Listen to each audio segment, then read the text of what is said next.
All right. Oh, we got to get the snowball mic up here. I'm actually live now.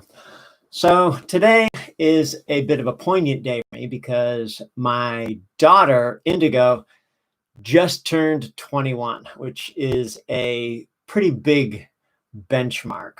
And I'm fortunate in many ways because my daughter is someone I actually like spending time with. We have a very good relationship. We spend a good bunch of time together and we do a lot of interesting and unusual things. And the 21st birthday is often considered something of a benchmark or a milestone into portal into adulthood.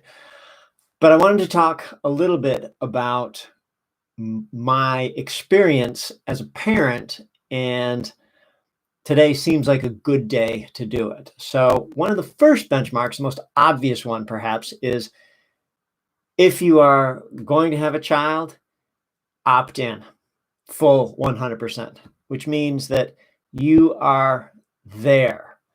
And just that dynamic alone creates a different level of confidence, trust, security that, in my opinion, supports solid growth for a young person, a child. And I've seen Indigo now go through every stage up until her 21st birthday today. And one of the things that happens early after you've fully opted in, because once you've had a kid, things have changed significantly in your life. But for us, we didn't abandon the things that we did.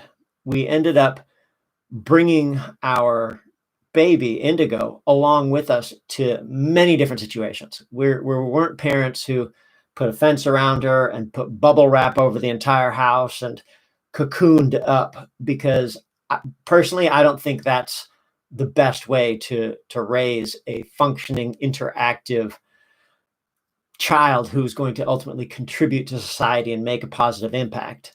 So the letting go part, even when they're very young, means that you are socializing with them, you are handing the baby over to people, even people who aren't that familiar with them. So Indigo was born in Los Angeles, and we have a variety of friends from all different walks of life, different ages, different ethnicities, different sexual preferences, and so on. And we have no issue when somebody says, hey, what a lovely little kid you've got. We'd be happy to babysit for you if you'd like. And we would be, yep, I'm happy to let you babysit. And, we know these people, obviously, but we let Indigo spend time with a lot of folks who are not babysitters, but it gave them a chance to interact with a kid and a kid a chance to interact with them, and ended up being such that she is very well adapted socially, talking to people. So our friends in LA who are gay, for example, Indigo would get together with them as a baby, and they would be so excited to go out and share something about Disney or take a route to go get some ice cream or do something. We would come back and they both have had a fantastic experience. That only happens if you can let go. Like, that first benchmark is, okay, here's my child. I do not need to be attached at the hip with my child all the time, because, again, my opinion is that can perhaps create a little bit of a dynamic that's not a healthy one when it comes to the separation anxiety and things like that. There's another benchmark, which is 2 years old, and people say, oh my goodness, it's the terrible twos. Well, I never subscribed to that terrible two thing. I chose to switch it around completely, and recognizing that thought and language is a creative process, and turned it into the terrific twos, because for me that means a baby, this will sound bad, baby's like a little potato, right? It eats some food, it takes a poop, you have to carry it around in a bucket. It's not super interactive, but by the time they're 2, they become interactive and a lot more fun. They're moving around, they're doing stuff. And rather than have this notion of, oh my God, the terrible twos, they're going to be teething, they're going to be doing all this stuff. And for us, it was great. one thing that evolved, another benchmark approach that I used was kids don't always behave perfectly. And that's okay. When I was a kid, I certainly didn't behave perfectly all the time. I'm an adult and I still don't do it. Uh, but they will encounter situations where it's important that behavior is recognized and perhaps corrected in some way. And there's a lot of different ways to do that. And I chose a method that we called a timeout. And there's a lot of different kinds of timeouts, but my timeout that I did with Indigo when she was, because she is a extremely strong-willed kid. So if you have a strong-willed kid, it shouldn't be a battle going head to head, because that's an ego thing, and that's not going to be a healthy situation. So what I would do is I would hold her and I would restrict her movement, but I would do it in a way that was as neutral as possible and from a place of love. Calm, neutral.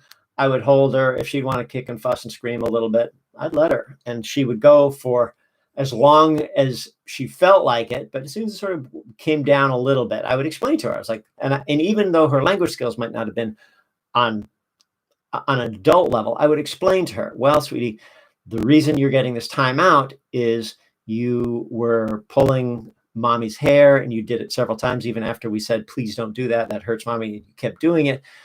So I'm putting you in this time out right now. You understand? Okay. Are you done now? And sometimes the answer to, are you done now, was no, not done. Gonna keep fussing. I'm like, okay. So I would just, again, remain as calm and neutral as I could until and then eventually I would ask her, okay, are you done now? And eventually she'd say, yeah, I'm done. So I'd put her down and we'd just carry on the day. And that I had to do for maybe a couple of years, and then it just went away, having to put those timeouts into place. So I would also encourage her to take risks. This is another benchmark. Seeing your kid do something that might be in your parental brain, oh my gosh, that might be dangerous. Holy mackerel, what could happen? Are they going to fall out of the tree? Are they going to get, pummeled by a wave? What's going to happen? And rather than operate out of a place of fear, I was going for a run the other day on the seawall around Vancouver, and there was a little family grouping moving along, and there was a boy, probably 5 years old, something like that, maybe 6, walking along next to the seawall, which has a little, maybe about 1 foot embankment, and then there's a drop off into the water, 6-7 feet or something like that. And the boy was walking along next to the wall, and the mom from back said, oh, get away from the side of the wall, get away from the edge, move further away. And I'm running along thinking, oh my God, she's operating from this place of fear. She is undermining the boy's ability to make a decision about whether he's close enough or too far from an edge. And she's doubting his ability to not fall in the water. And part of me goes, oh, disappointing. This poor kid's got to deal with that. And then the father says, oh, yes, remember the one time where you fell down and something. And I just thought, oh my gosh, these people are operating from this fear place. Don't take any risks. Don't protect my child. You can't protect a child for your whole life. And a child will never learn to evaluate risk. So another big benchmark is getting your kid out there trying stuff, not ridiculous, dangerous stuff. And you have to kind of judge your kid just to see how loopy or crazy they could be, but allow them to make good decisions on their own. Allow them to make some bad decisions too. Low consequence, bad decisions. Are you going to fall down? Great. If you fall down and hurt yourself, great. Maybe you'll learn a lesson. Maybe you have to fall down 10 times to learn a lesson. Some of us do. The other thing is you'll come to a point where kids, another benchmark is going to school. And depending on how you treat it and how you talk about it, it could be an exciting and interesting place where you get to go, you get to spend time, you get to do things that you don't normally get to do. There's going to be a lot of interaction. You're going to make friends. And your feeling about how you drop your child off impacts how they feel. So if you're excited about it, and that excitement, since energy is infectious, gets transmitted to the kid is now suddenly going to be excited about experiencing things. And it's not all perfect every time. You got to work through some issues. You got to go through some things. You got to talk things over, and you got to support your kid as best you can through that. But school can be one of the most exciting times for kids. I mean, I had a great childhood going to different schools, and Indigo had an interesting childhood as well, with a number of different schools, and always integrated successfully into whatever the social scene was within those schools. So as school happens and kids become more skilled at communication and socially adept, sometimes parents want to feel like they're buddies and pals with their kid. And that's perhaps a benchmark that some people think, oh, now I'm friends with my kid.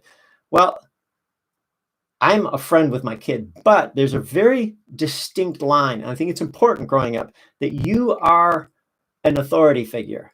What you say goes. You have a voice that they will listen to. And sometimes that's critically important. Stop. Don't cross the street. Don't step out into the street. They want to be able to hear that and respond to it in a positive way. And if it's just your friend, like, hey, yeah, stop, it's not going to be the same thing as you are the authority figure. And sometimes you have to be a bit of an ass, right? You have to be like, no, you can't do that. No, I'm not going to give you everything you want all the time. Just the world doesn't work like that. And if you see parents who do give in all the time and do give and do, it sets their kid up for a very difficult life, extremely tough, because that's not the way the world works. People aren't just going to hand stuff over in a silver platter. Frankly, people don't like folks who expect all that to come to them all the time. So that's not necessarily, you're not necessarily their best friend. You are their parent. So that authority is important. That also then gives them the ability later in life to also become a good parent, or not to talk about your kid or my kid as dogs, but Cesar Millan, who's the dog whisperer. If you haven't read his books or seen it, it's well worth it, because I work with people all the time. The rules that he applies to dogs also apply to people. Cesar Millan takes a look at how interaction happens between a owner of a dog and a dog. And if it's like they're best friends, there's no authority figure, alpha in the relationship. It is a neurotic, crazy dog who is unpleasant to be around, with problems, behavioral, all this other stuff. Same thing with kids. If you don't have an alpha in the relationship, which is the parent, because the child is not the alpha. That's a different benchmark, maybe at a different stage in life, but not when you are parenting a kid going through school. So another benchmark is teenagers. So they're going through, let's call it primary school, getting into secondary, middle school, high school, whatever it is. And I have a daughter. What do people tell me about? Oh my gosh, just wait till she grows up, and wait till the boys, wait till this, wait till that. Oh my gosh, it's going to be such a, when she gets, when she gets her period, when she gets this, all this stuff's going to happen, hormones. I'm like, all right, again, I don't sign up for that. I don't subscribe to that. I subscribe to not the terrible teenage years again, but a fantastic teenage year, terrific teenage years. Because again, she's somebody that I can do things with at a different level. I can walk longer. I can take her on trips. She can pull her own weight doing things. And that, to me, is a good place to come from. I don't want to be overly aggressive or protective, or make her feel like I'm pushing away other interests or people that she has, unless there's very good reason to do that. And again, that's where the authority figure comes into play. But that smothering kind of parenting, I don't think works so well. I enjoyed having my daughter be of an age where we can travel and she can contribute to she also growing up went to French immersion, and the last few years of school she was in Spanish. So I don't speak Spanish. My French sucks. So it's really nice to have somebody who's competent to travel with sometimes and do things like that. Other thing I'll say is this is another benchmark of becoming a parent who, as your kid gets to a place where she's thinking about relationships, you want to be a parent, not necessarily an embarrassing parent. Not that I worry about that. I don't embarrass easily, and I do my best to not embarrass my child out in the world, because again, I want my child to want to have me with them, even though I'm a pretty intense figure, and sometimes that's a bit of a challenge. Like Indigo's a little bit nervous to introduce me to her friends because not sure exactly what I'll do or how I'll interact, because if I see poor behavior, I will comment on it. For instance, language. Growing up, I'm a stickler for speaking in a certain way so that you're not talking like a stereotypical movie high school girl, all of the saying like a million times, certain vocal patterns. They just don't, in my opinion, play well in the real world. It limits you and limits your potential. So when I hear someone in the back seat of the car as we're driving along say like 17 times in a sentence with 30 words, I'm potentially going to say something. But that's a tricky place to be. If you're with your kid and you're putting them into a place where they could be embarrassed or a little bit worried about what you're going to do as a parent, that's not necessarily a bad thing, because kids do listen as long as this is a positive influence.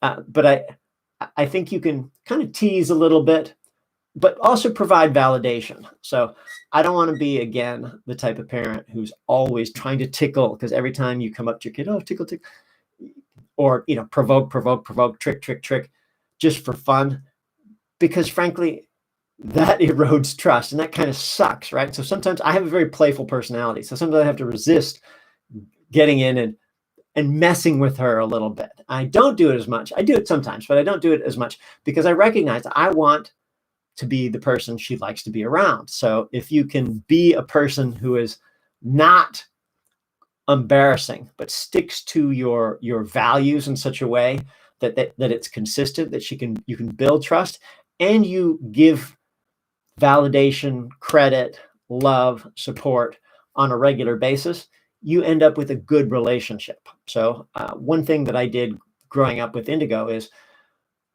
I offered her a reward, which was, I called it the clean pledge. And the clean pledge is this: if you can make it to the age of 18 without any cigarette, alcohol, drug, or anything like that, then I will take you on a trip around the world to any 5 countries that you choose, if you make it that far. And because growing up for me in high school, and I grew up in Michigan, like the high school thing, just go out and people would drink, and it's like that's never my thing. I didn't subscribe to that because I'm such a rebel or contrarian. And to be contrary is to actually observe the rules, which are you don't drink until you're 21, which she has turned now today. But if she gets to 18, making good choices and not falling prey to that, I think that's worth giving a reward. And so that was something we did, and she took quite seriously. And again, because we have a trusting relationship, she is very forthright about what's happening. And we ended up having a trip, a father and daughter trip around the world. One of the first times that we went to different places, we ended up visiting Japan, Dubai, Singapore, Sri Lanka. We got a couple other places in the midst. But that turns into an opportunity, again, to develop a relationship. And that was a benchmark age for her to reach as well. The other thing that's been interesting for us, just in the spirit of exposing her to different things, is I've taken her to Burning Man since 2010, and she's been 8 years in a row. The last couple of years have been unable to because of her university and counseling program that she helps run. But that's something that's a little bit counterintuitive. Like most people think, oh my God, taking people to Burning, taking your daughter to Burning Man, that's, naked hippies and drugs and sex and the orgy dome and all that. And guess what? Some of that stuff is actually there. But Burning Man is like a city. And it's also this beautiful place where people can playfully express themselves, including adults, artistically, musically. And it's a place like no other place I've been to. And sharing that with her, because there's no cell connection, no distraction much in terms of electronics there at all, has been one of, I think, the most pivotal, affirming, and beautiful things that we can do. We were going to go again this year. We had tickets. COVID happened. It was our big return back. Not going to happen this year. So we hope it's back next. But that's a place where, again, you can have experiences and talk about things with your daughter or your child or your children that you would never be able to do in real life. And you've got a full week or some days of just uninterrupted attention. So maybe at one point I'll do another live stream about Burning Man and what I think about Burning Man. So it's a little bit longer than my usual Full Tilt Friday, but parenting to me is the highest calling you have.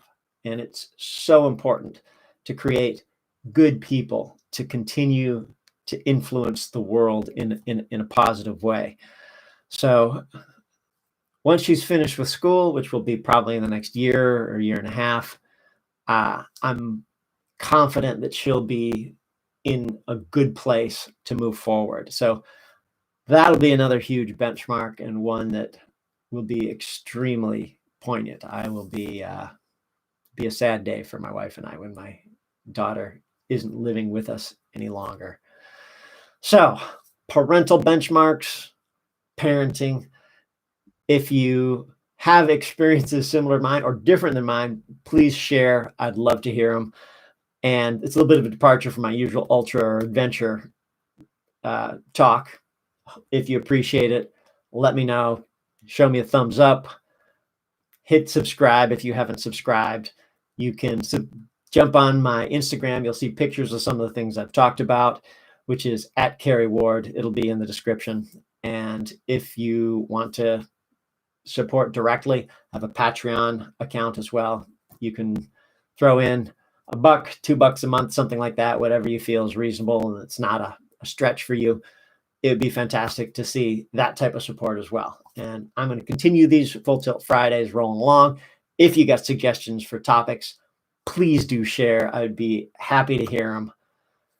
Peace and love. Carrie out. I'm going to end this thing here. Bye-bye.